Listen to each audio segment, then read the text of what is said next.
మామూలుగా మనమంతా ఏమనుకుంటాం, కొన్ని సంఘటనలు చాలా సులభంగా అర్థమవుతాయి కదా. బేసిక్గా ఒక నేరం జరిగింది, దానికి కొంతమంది సాక్షులున్నారు. అవును. అప్పుడు నిజం వెంటనే బయటపడాలి.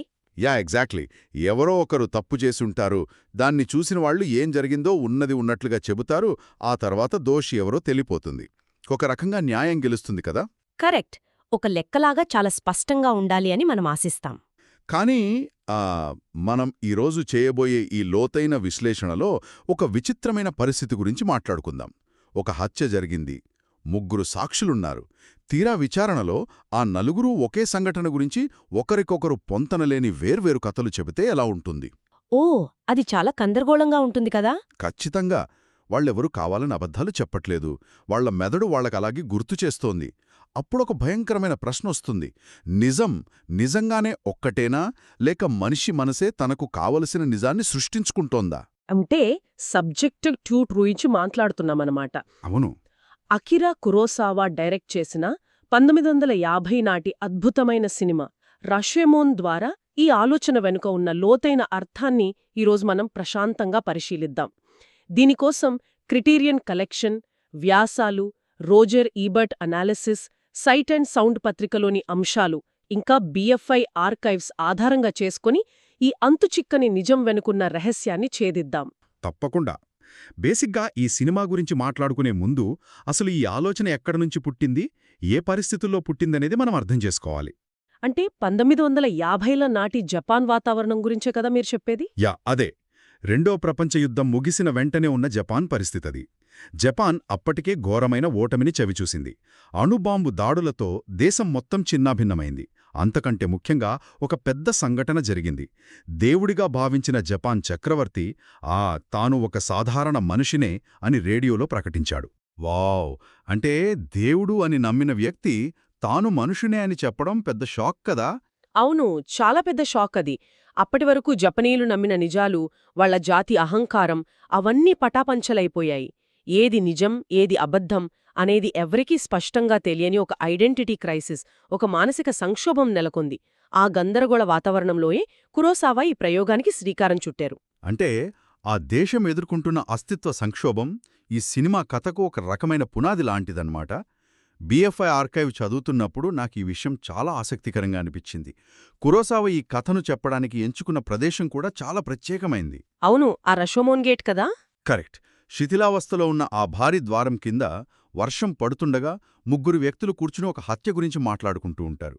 ఆ శిథిలమైన ద్వారం యుద్ధం తర్వాత నాశనమైన జపాన్ దేశానికి ప్రతీకగా కనిపిస్తుంది. ఎగ్జాక్ట్గా.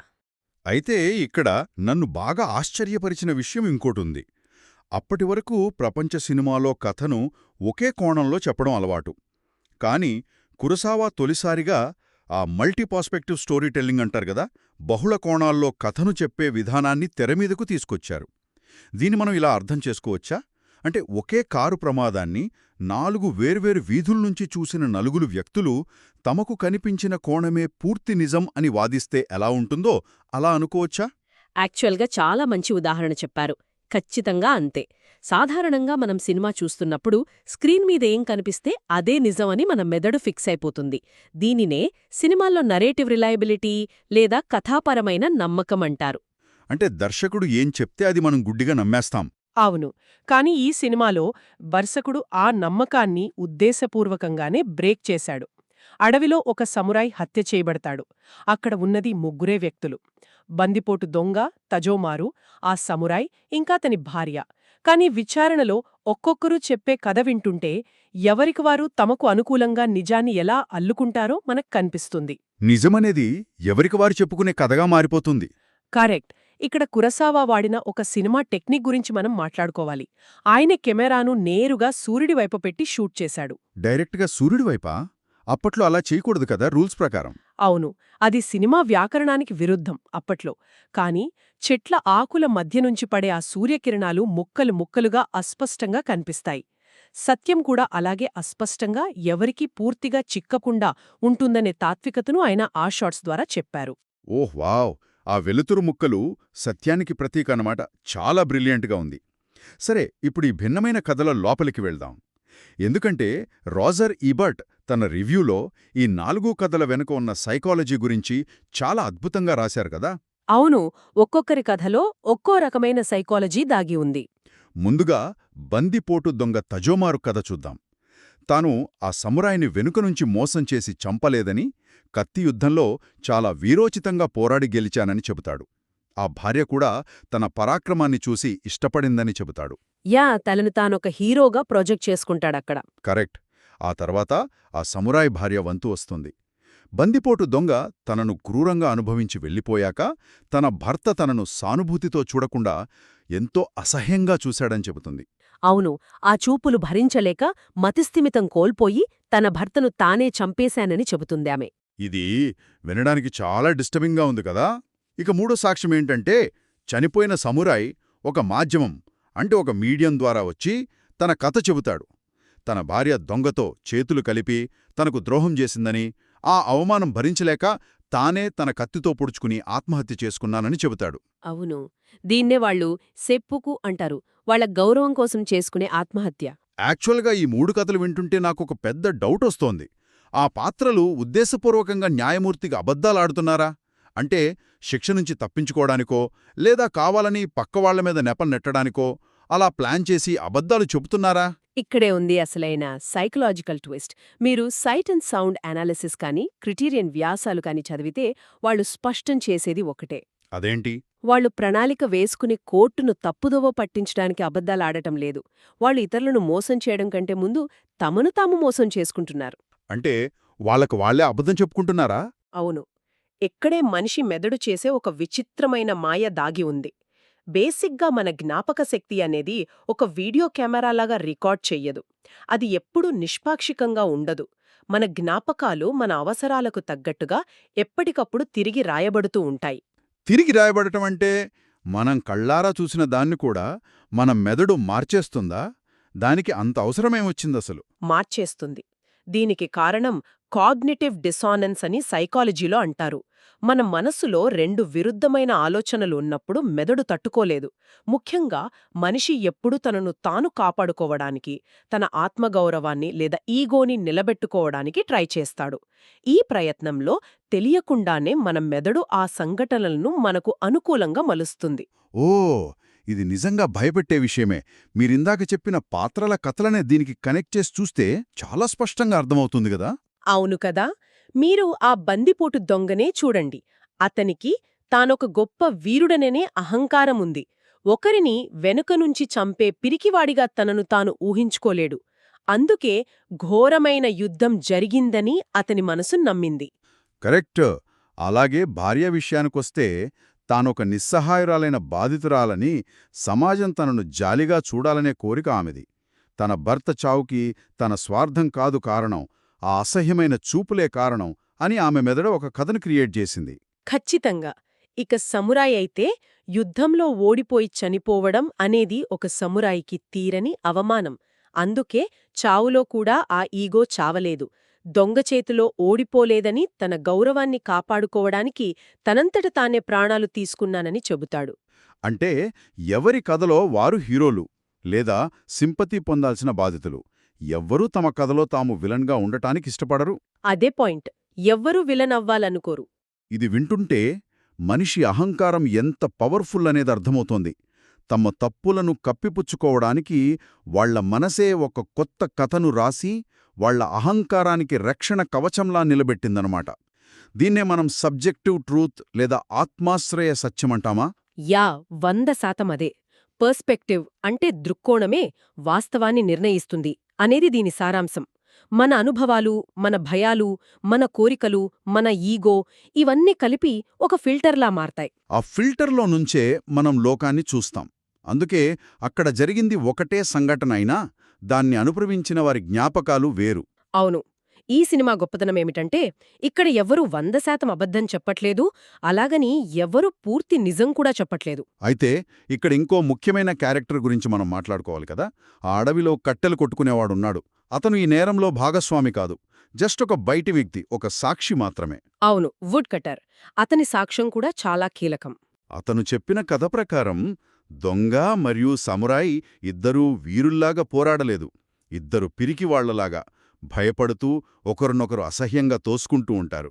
అదృష్టవశాత్తు ఆ దొంగ కత్తి సమురాయికి తగిలి చనిపోతాడు. ఇది విన్నాక నాకేమనిపించిందంటే, బహుశా ఇతని చెప్పేదే నిజమేమో, ఇతనికి ఎలాంటి అహంకారం అడ్డురావడం లేదు కదా అని అనిపించింది. అందరికీ అలాగే అనిపిస్తుంది మొదట్లో. యా, కాని చివర్లో అతను ఆ సంఘటనా స్థలంలో ఉన్న ఒక విలువైన బాకును, అంటే ఒక డాగర్ని దొంగిలించాడని బయటపడుతోంది. ఆ దొంగతనాన్ని దాచిపెట్టడానికి అతను కూడా తన సాక్ష్యానికి కొన్ని అబద్ధాలు జోడించాడు కదా. సరిగ్గా పట్టుకున్నారు. ఎవరైతే పూర్తిగా నిష్పాక్షికంగా ఉన్నారని మనం నమ్ముతామో వాళ్లకు కూడా ఒక స్వార్థం ఉంటుంది, వాళ్ల కథలో కూడా ఒక లోపముంటుంది అని కురోసావా ఆ పాత్ర ద్వారా నిరూపించాడు. అంటే సమాజంలో ఏ మనిషి కూడా పూర్తి పారదర్శకంగా ఉండలేడు అని చెప్పడానికి కదా క్యారెక్టర్ని అలా డిజైన్ చేశారు. ఖచ్చితంగా. ఇది కేవలం ఒక 1950ల నాటి సినిమా టెక్నిక్ మాత్రమే కాదు. ఇది నేటి వాస్తవ ప్రపంచంలో ఎలా ప్రతిధ్వనిస్తుందో ఆలోచిస్తుంటే నిజంగా భయం వేస్తోంది. ముఖ్యంగా సైకాలజీలో మరియు న్యాయశాస్త్రంలో ఈ సినిమా పేరు మీదనే ఒక పదాన్ని క్రియేట్ చేశారని నేను ఈ సోర్సెస్లో చదివాను. రషోమోన్ ఎఫెక్ట్ అంటారు కదా దాన్ని. అవును, రషోమోన్ ఎఫెక్ట్. ఈ పదం ఈరోజు చాలా పాపులర్. అసలు ఇది రియల్ వరల్డ్లో, ముఖ్యంగా ఈ కాలం కోర్టులో ఎలా పనిచేస్తుంది? బేసిక్గా ఒకే సంఘటనను చూసిన 2 లేదా 3 వ్యక్తులు ఆ సంఘటన గురించి పూర్తిగా భిన్నమైన కానీ నమ్మశక్యమైన వివరణలివ్వడాన్ని రషోమోన్ ఎఫెక్ట్ అంటారు. ఈరోజు ప్రపంచవ్యాప్తంగా లీగల్ సిస్టంలో ఇది చాలా పెద్ద సమస్యగా మారింది. అవునా?